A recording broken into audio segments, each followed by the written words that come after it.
Greetings and welcome to this edition of Faith to Live By, where each week I help us explore current events from a biblical and prophetic perspective so we, as God's children, know how He wants us to respond. I'm Pam Christian, your host and truth advocate who takes doing the deep dive research seriously, very much wanting to see God's people rise to the standard He intends for us to confront evil wherever it exists and cause it to be in submission to everything Jesus has already accomplished in our behalf. Headlines this week include President Trump's meeting with Russian President Vladimir Putin and also with Ukraine's President Volodymyr Zelensky and members of the European Union in effort to see the end to the 4-year war in Ukraine. It's estimated that over 1 million people have been killed and 20,000 children have been kidnapped and taken to Russia to be indoctrinated. The Russia-Ukraine conflict has many deep layers, including biolabs, money laundering, and it's recently been brought out that Zelensky has been paying the United Arab Emirates $50 million every single month, and that Iran has been supplying Russia's war supplies. There are many tentacles to this whole conflict. Also in the headline news is the Israel-Hamas conflict, the hostage release, and the future of Gaza. This war is also convoluted, with Iran behind Hamas, Hezbollah, and the Houthis all fighting against Israel. The Israeli people are protesting for the hostage release and the end of the war, but it seems Hamas has only been providing lip service to the prospect. The public opinion about Gaza, with what I see as globalist nations in favor of recognizing Palestine statehood, is adding to the turmoil. Please continue to pray for these situations. Prophetically, God has revealed how He plans to intervene and how China, Syria, Canada, and the European nations are intertwined, and what He also has planned for the nations of the world, including America. Amanda Grace posted a video on August 4th and another one on August 18th. Both are essential to understand what God has planned and how all of this lays foundation for the Ezekiel Last Days War and the book of Revelations. Specific for today's topic, if you've missed last week's program, you definitely want to stop this one and listen to it first. It is a necessary foundation for this week and next week's podcast with my guest, Mel K. If you don't know, Mel is a conservative journalist, filmmaker, and podcaster known for her well-researched, thought-provoking work. With a background in journalism and film from New York University, she has spent over 2 decades in Hollywood, crafting meticulously researched historical dramas for film and television. With the realization that truth is often hidden beneath layers of deception, and fueled by a passion to expose hidden truths, Mel has taken a stand against global agendas that threaten our freedom with a movement that transcends traditional media, largely presented through her podcast, The Mel K Show. I'm exceedingly grateful to have her on this show because it allows me and my audience to learn what we need to know to join the movement to protect our constitutional freedoms and rights here in America and encourage other people in other nations to do what they can in their country. Whatever happens in America has a direct impact on what happens in other Western countries worldwide, and for that reason, I want my international audience to be aware of what we are doing here in America with the hopes you will organize, according to the government documents of your nation, to rein in the wicked insanity of a one-world government. My heart is especially tuned to what's going on in Canada and the European Union, and I'm praying in earnest for God's intervention to allow the will of the people control over governments and restoration of the nation's sovereignty. Like the United States, Canada and the European Union have also been seriously harmed by self-appointed bureaucrats seeking to make our nations the first states of a one-world government. Article 5 of the United States Constitution was brilliantly included by our founding fathers for the protection of we the people. Article 5 of our Constitution gives states the power to call a convention to propose amendments to the Constitution. It takes 34 states to call the convention and 38 to ratify any amendments that are proposed. While the process of amending the Constitution through Congress has been used 27 times, the state-led convention method has never been invoked, and now is the time for it to be used. Completely fed up with the federal government's rogue operations, in 2013 a group of people organized the Convention of States Action for the purpose of calling a convention to propose amendments to the Constitution that would limit the power and jurisdiction of federal government, impose fiscal restraints, and place term limits on federal officials. I encourage you to use the link in the show notes to learn more, and hopefully, as a citizen of the United States, you too will decide to sign the petition. You can also see the tremendous success they are having towards their goals. They have millions of supporters nationwide and petition signers in every single state house district across America. You can see the progress map from their website too. With the recent efforts for gerrymandering in Texas and California, with other states taking steps toward redistricting, it's way past time for we the people to step in and take the power and authority we still have. In a minute, I'll bring Mel K back to help us understand just how dangerously close we are to losing our freedoms if we don't take action. And since there's a matter of our Greece tour you could miss out on if you don't take action, I want to make sure to announce about that first. As you may know, we've planned a trip to Greece in April of 2026. We want to get a group of about 30 people signed up because this size group is the best for this type tour. And the more people who sign up, the less the trip costs each one of us. If you've been thinking about joining us on our Greece tour, now is the time to sign up to assure your place. The tour is called The Footsteps of the Apostle Paul, because we'll be visiting many of the places he preached, which will really allow the historical events of our faith to come alive in our hearts. So if you've been contemplating joining us, you'll want to make your reservation now. Refunds are available up to the deadline, which you can learn about using the link in the show notes. So to be sure that you are on the reservation list, send me an email to faithtoliveby@PamelaChristianMinistries.com. Write the word Greece in the subject line and place all of your contact detail in the body of the email, including the total number of people in your party. Get that to me right away and expect a reply so we can confirm your reservation and learn of any special needs or requests you may have. Space is limited and we expect to see it fill up fast, so be sure to get your email to me. If you didn't get a chance to write down the information I just shared, I'll review it again later in the program. Please don't wait to reserve your place. Okay, with all of that, now let me ask you to listen to part 2 of my 3-part interview with Mel K.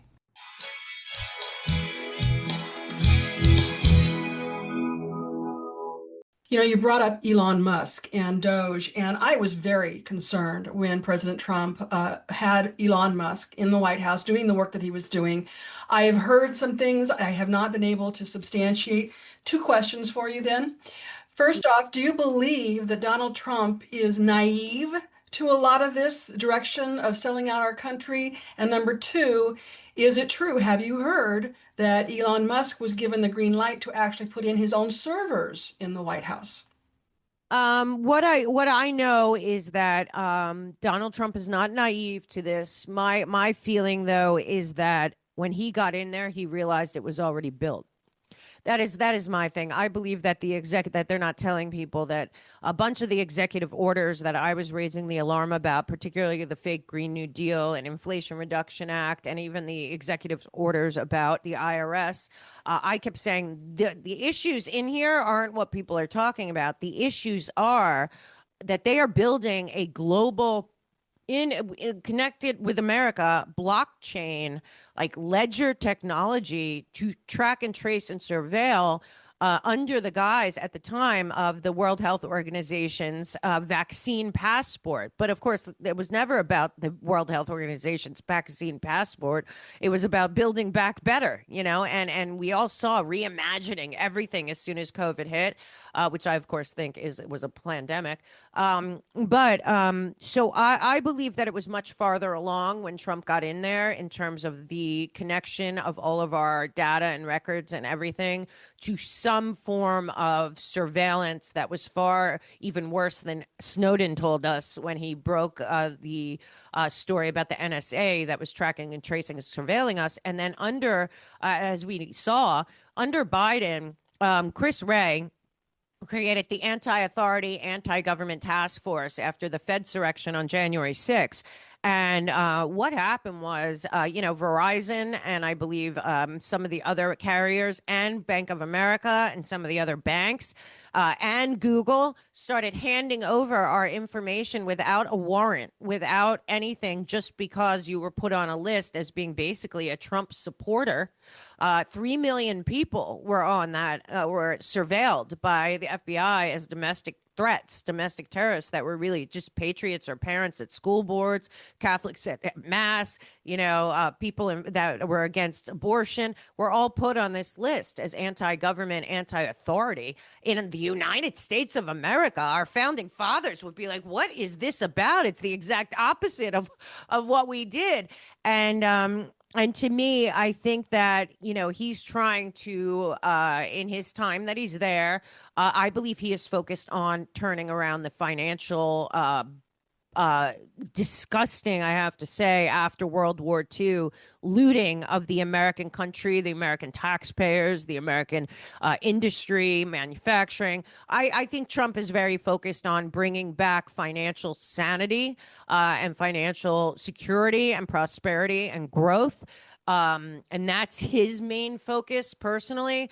And I think he's doing that. At the same time, it does appear that he is farming out the tech to people that it is their whole life is tech, and they also profit off of the tech. And we have 8 people in America that are the richest people, and basically some of them in the world, that run big tech. And now I understand how Trump works. I've known his ways for many, many years. I was once at Mar-a-Lago as working there. And what I have to say is that he's the kind of boss that isn't a micromanager. He's the kind of, but he knows everything, but he picks the best people that he believes are the best suited for what he needs, and he kind of has faith in them.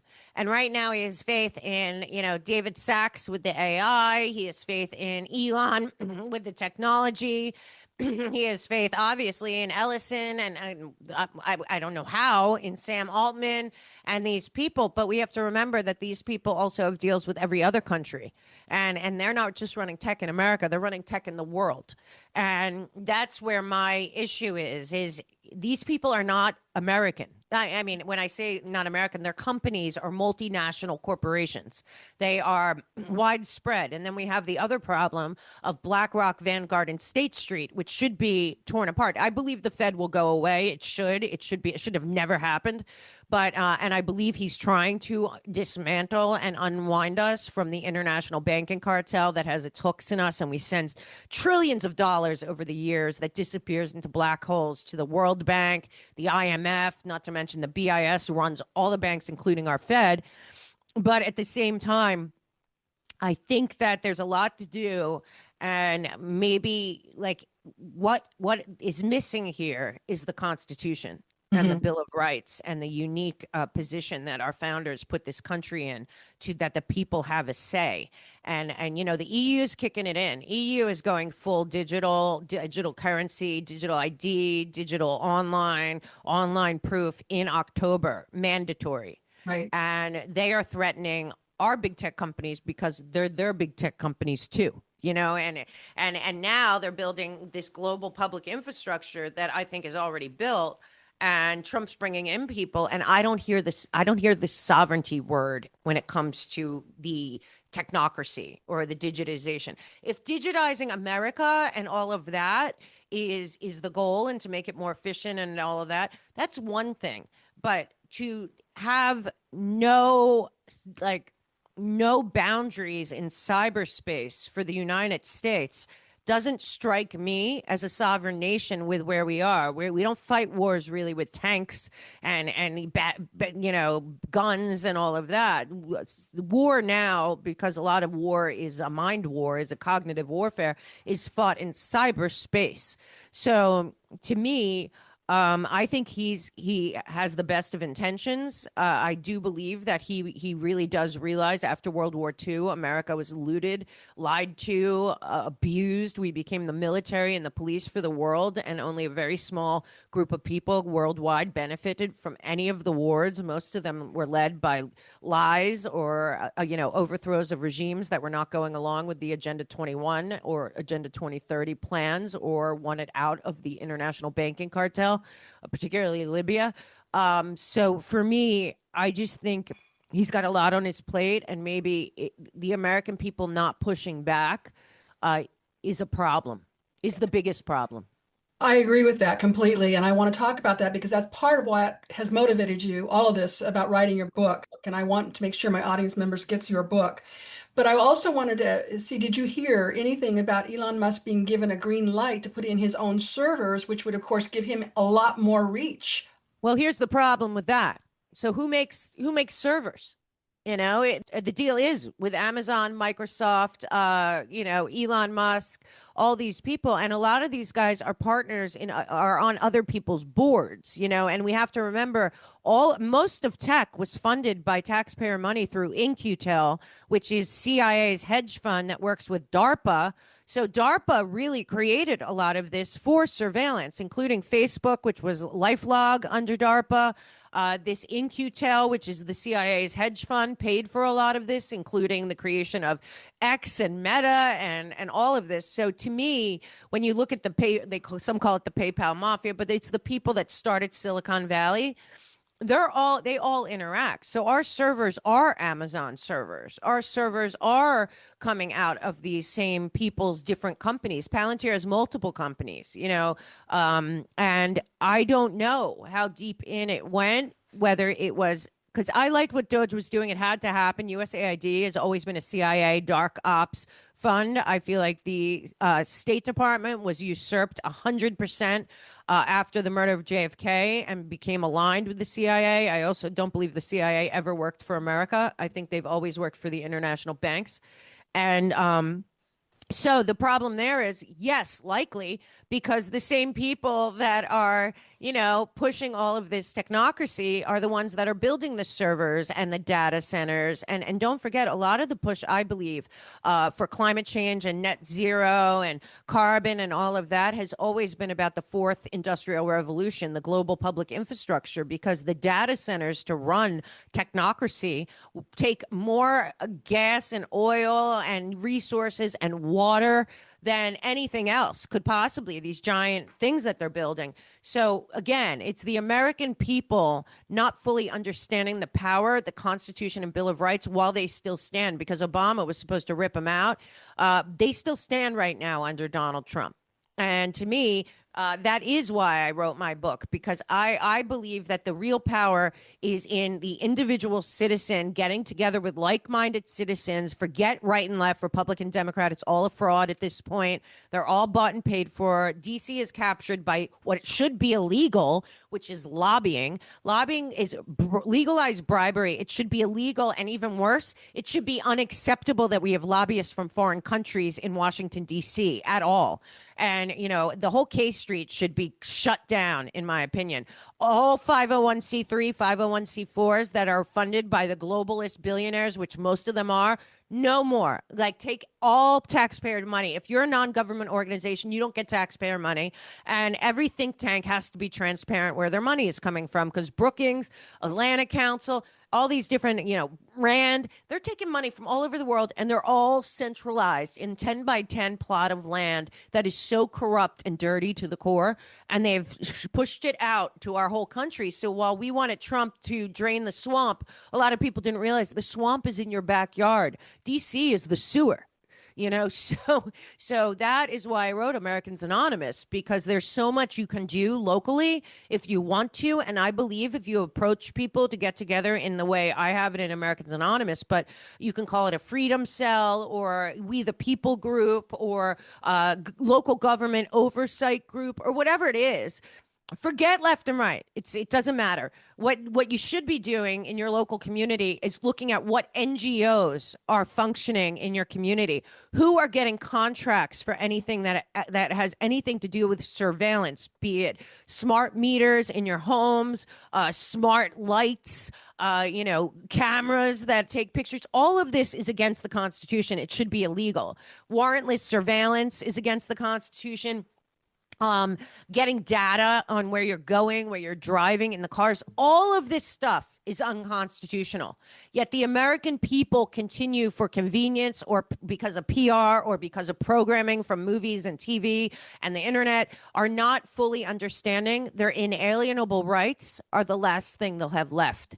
And how long do you have them left when technocracy is deciding what you can do, or if you will get benefits, or if you will get a loan, or if you can travel? So we're on a slippy slope, but the slopes are being built in your backyard. There are UN and World Economic Forum and all of these like groups are all over the country. They are spread out, particularly in New York and California, which is, of course, why they want to end the Electoral College, because if the country is run by New York and California, which I believe are fully both captured by the global public-private partnership, particularly China at the top of it, because they are at the top of the UN now, they're at the top of the World Economic Forum, and we built China. So we can't forget that, like, Rockefeller, Brzezinski, Kissinger, all the people that destroyed our country, I believe, particularly after all these deals after World War II with international organizations and international banks, these people built the track and trace surveillance system that runs in China, and those same people are the ones building it here. So to me, the question is, when will the American people say no?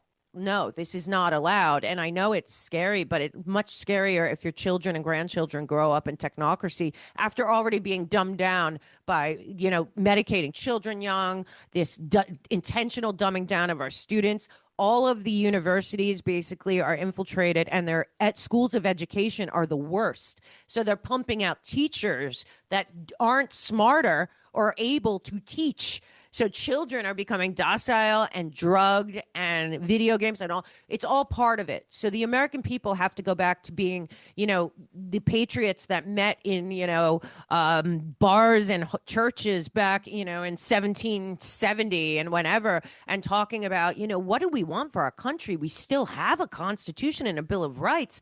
And all because they're telling us to do this, it's not okay. And you get enough people, enough ripple effect locally.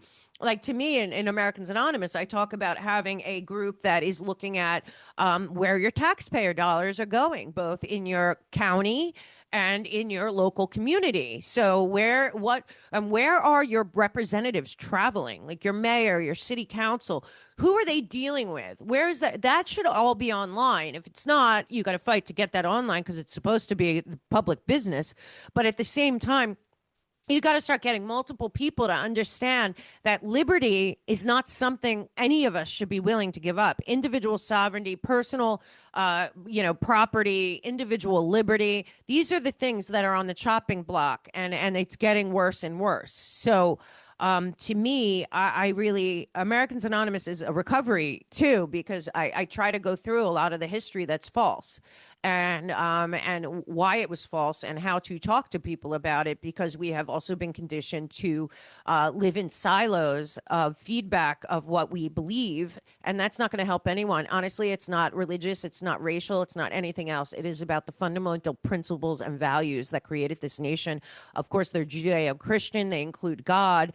God, of course, is the one thing of all of these things that the technocrats want destroyed, as communists do.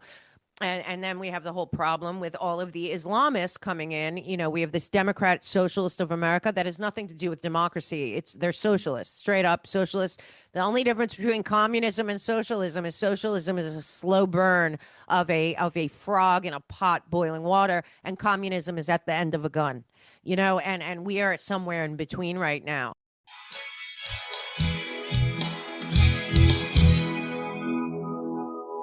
You heard Mel K very seriously state that the American people have to go back to being patriots and stand up for the rule of law as outlined in the Constitution. While I completely agree with her on this, I don't believe American patriotism alone will resolve the issues we face.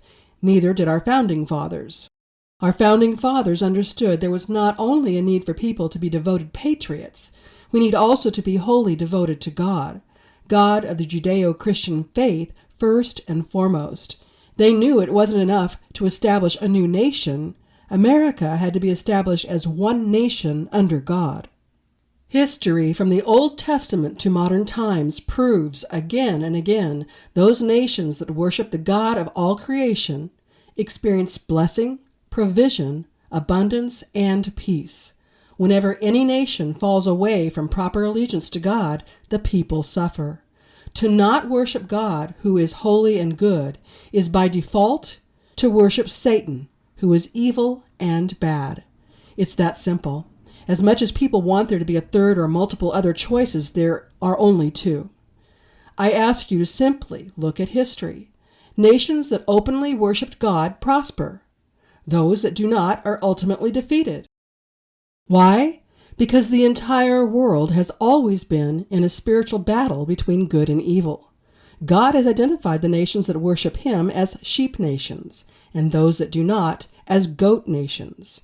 But please, don't misunderstand God's intention in all of time and history of the world from its creation to its recreation.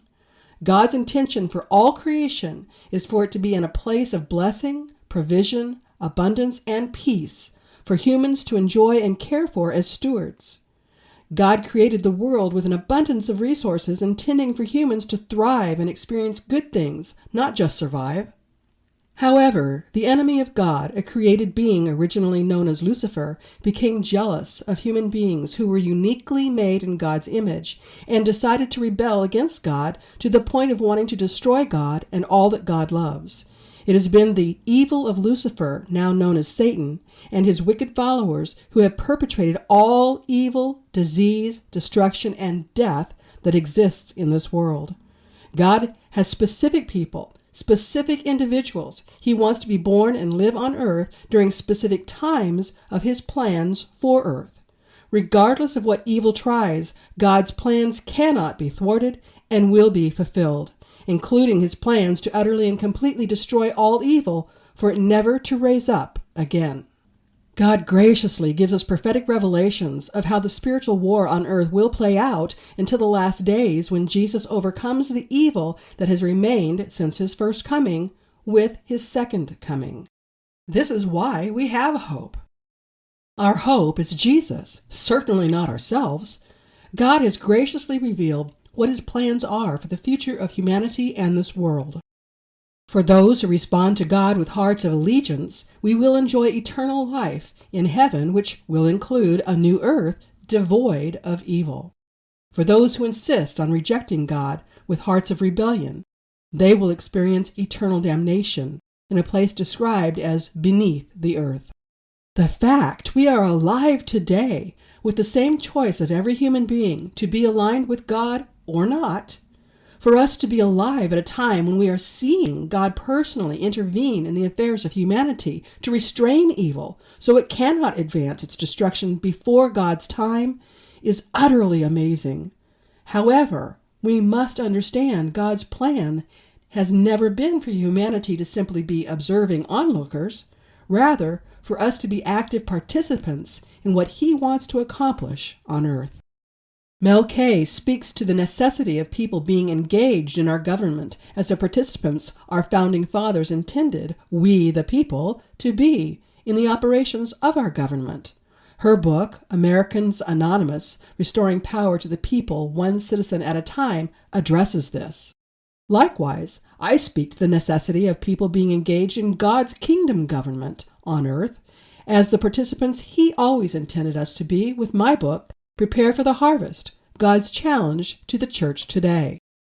Mel K and I agree we must be engaged with both our national government and God's kingdom government if we want to experience the blessing, provision, abundance, and peace God intends his people to enjoy, even in the midst of our enemies. Mel alluded to the fact that illegal surveillance systems, artificial intelligence, biotracking, and all the like are very advanced, making it difficult to reel it in. However, by the laws of our land, anything illegal must be arrested, and by the laws of God's kingdom, nothing is too difficult for God. When I was writing today's podcast, I did a quick internet search and learned that even artificial intelligence offers solutions for retracting illegal surveillance. Solutions included: 1. Legal action. Criminal charges. In many jurisdictions, using tracking devices without consent can be a criminal offense, such as stalking or invasion of privacy, leading to fines and potential imprisonment. Civil lawsuits. Individuals can sue for damages, including emotional distress and financial harm resulting from unauthorized tracking. restraining orders, or tech removal orders. Courts can issue orders to prevent further contact or tracking and demand the removal of surveillance tools. Number 2, evidence suppression in legal proceedings. If law enforcement illegally obtains tracking data without a warrant, that evidence might be suppressed in court, meaning it cannot be used against the defendant. According to the ACLU of Washington, this has happened in cases involving military internet surveillance of civilians. Number 3, data protection and privacy. Regulations like the California Consumer Privacy Act impose restrictions on businesses regarding the collection and use of personal data, including location data. Violations can result in penalties imposed by the California Attorney General. While a proposed federal law, the Geolocation Privacy and Surveillance Act, which aims to set clear rules on location data use and require warrants for law enforcement access, has been introduced in Congress several times, it is not yet passed as of August 2025. Number 4, remedial actions depending on the type of tracking. Online tracking, individuals can delete browser history and cookies, adjust privacy settings, and use ad blockers and opt out of personal ads. Physical tracking devices, discovery and removal of device are crucial, followed by legal consultation. Artificial intelligence also acknowledged the challenges in retracting illegal surveillance, proving illegal tracking. Detecting and proving that tracking has occurred can be challenging, especially with stealthy devices or sophisticated digital surveillance methods. Jurisdictional variations. Laws and penalties related to tracking vary from state to state and internationally. The assume breach mindset in cybersecurity, the increasing prevalence of stolen credentials, and the difficulty in preventing data theft highlight the ongoing risk of unauthorized access to personal information, according to a PICUS security report. Before we can expect our government to retract illegal surveillance methods, we have to get the criminals out of positions of leadership. This is something each of us must be involved with by way of doing spiritual battle through prayers and exercising the power and the authority we have in Christ over all evil. Pray for God to raise up patriots who are willing to get in the battle and do what they can to identify and remove evil leaders and programs and methods. Pray for those who have been perpetrating evil to become repentant and to help turn the evil systems around. Pray for God to embolden and empower His faithful who are currently serving in positions of leadership to do what is right, to restore our nation to law and order and to God's kingdom ways. As citizens of our respective nations and citizens of the kingdom of God, we have the tasks of being personally involved, not sideline spectators, to see God's will done on earth as it is in heaven. Next week is part 3 of my interview with Mel Kay, where she will be sharing more of what we must do to resist the efforts for a national surveillance system that violates your rights, and how our current Director of Homeland Security, Kristi Noem, is actually using fear tactics to get Americans to comply when in fact we have the legal rights to opt out. Those who live in another country, listen in to learn what you also need to be doing in your nation to stop the push for globalism and ownership or enslavement of we the people of the world. There'll be much more next week. You won't want to miss it. Now, I ask you to listen to my closing announcements and to take advantage of the many goods and services I bring you in an effort to at least cover the costs of this podcast. The first announcement clarifies more about the changes to our Greece tour scheduled for April 2026. If you haven't yet signed up to join us, please listen carefully and follow the instructions, because I really want all of us to be able to meet up in Greece. It may seem far off, but most people make plans for a significant vacation about a year in advance. So if you haven't already expressed interest in traveling with us in April 2026, now is the time to do so. We want to have about 30 people total because this size group works best for the specific tour I have in mind. We'll be walking the footsteps of the Apostle Paul. I'm using the time between now and October 2025 to determine if we have enough interest, and the trend indicates we definitely should. We have just about 30 people on the list now, but I'd like to have more because when it comes to the actual day of making a commitment, things could have changed, and I want to be able to have at least 30 actually attend the tour. So, if you think you'd like to be part of the Faith to Live By Christian tour with me in Greece during April 2026, now is the time to get your name and number in your party on the list. There's no obligation at this point, you're just expressing your interest. Attendees need to arrange their own air travel to and from the Athens International Airport. To get your name on the list, send an email to faithtoliveby@PamelaChristianMinistries.com with the word Greece in the subject line. In the body of the email, provide your name, contact information, and number of people you expect to be in your party. This will place your name on the interested in attending list, but does not obligate you in any way. It merely assures you have first right of refusal when down payments are due. If you didn't get the details written down that I just shared, simply visit my Beyond the Podcast page using the link in the show notes. If you like what you hear from me with this podcast, I highly recommend my book series, my award-winning blog, and consider signing up for my certificate course in apologetics. My aim with that course is to help people learn how not only to use apologetics to share truth with others, but to help Christian leaders incorporate apologetics into their respective ministries so more Christians are learning how to share their faith. You can learn more by using the link in the show notes. For now, I offer my weekly podcasts, my blog, and bi-monthly e-newsletter at no cost. And certainly I have hard costs associated with doing all I do. If you've been blessed by my work and would like to help my work reach others, why not consider partnering with me?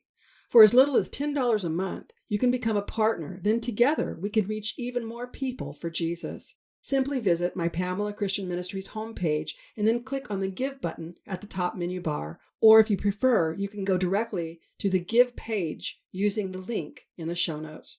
To become a partner, you can use my PayPal or Venmo account, but you will also see other ways you can support my work on that page. Whether you choose to become a monthly partner, give a one-time donation, purchase my books and products from my web store, or support my affiliate sponsors, anything you can do to help me continue this work would be greatly appreciated. And as always, your prayers and telling others about me and my ministry work is much needed. When it comes to my selection of affiliate sponsors, I first look for Christian-owned and operated businesses, and I make a point of personally using the products or services so I can fully endorse them. I seek sponsors that offer products or services you can get via the internet worldwide, and I specifically consider what is common to most people universally. So you'll find health, beauty, and wellness products through Dr. Zelenko's Z-Stack supplements and from QE Strong. Dr. Zelenko's Z-Stack supplements are truly amazing and are available to my listeners for a 5% discount per purchase or a 10% discount for a monthly subscription using the promo code FTLB. You may have heard my interview with Rob Renee about QE Strong. Discover the benefits of quantum energy to overcome all sorts of ailments. Visit QEstrong.com and use the promo code FTLB at checkout to receive your discount. Then, my newest affiliate I'm really excited to bring you is Q Streaming. That's CUE Streaming Television. People with United States addresses can get over 3,000 channels, including live TV with streaming television without a contract. Get all of your local networks and favorite movie and sports and pay-per-view channels for about half of what cable costs. See the video promo link in the show notes to learn more. Affiliate sponsors only provide financial support to me when you purchase what they offer. So before you support Amazon or any other retailer, if I offer what you're looking for, please purchase through me. When it comes to special occasions, birthdays, or Christmas gifts, consider my books, jewelry, CDs, and more from my web store or any of the affiliate goods and services I offer. When you purchase from my web store, be sure to use the promo code TRUTH, TRUTH, to receive a 20% discount. Again, you'll find all the links in the show notes. If you like the content and resource material I bring you with this podcast, you'll find much more by connecting with me through my blog. In fact, my blog has been awarded 2 unsolicited awards for Christian content. And I'm also very active on social media. I can cover much more on social media than I can with this weekly podcast. And if you're not already subscribed, please subscribe to my complimentary bi-monthly e-newsletter. I offer encouragement, special offers, and one of my signature recipes with each and every edition. Yep, I'm a foodie and I love to entertain, which is why Faith, Family, Friends, and Food is a bonus segment of my bi-monthly e-newsletter. To receive even more, please be sure to check out my dedicated podcast listeners page, beyond the podcast. Here's where we can connect exclusively, and you can download complimentary devotionals, resources, and more. On that page, I also ask you to help me learn more about you and what you want by completing the form visible once you scroll down that page. And something that is very easy for you to do and would mean a lot to me is for you to rate, subscribe, or comment on this podcast according to what your preferred listening platform allows. You know how it works. The more likes and subscriptions to this podcast, the more opportunity we have to expand the listening audience. And that means we can reach more people with the gospel message of Jesus while helping people learn how to better apply their Christian faith. I hope you'll join me next week and tell your friends and family to listen right here on Faith to Live By, where we learn how to gain spiritual victory over life's issues. Until next week, I'm Pam Christian, asking you to remember Christ died for us. The least we can do is live for Him.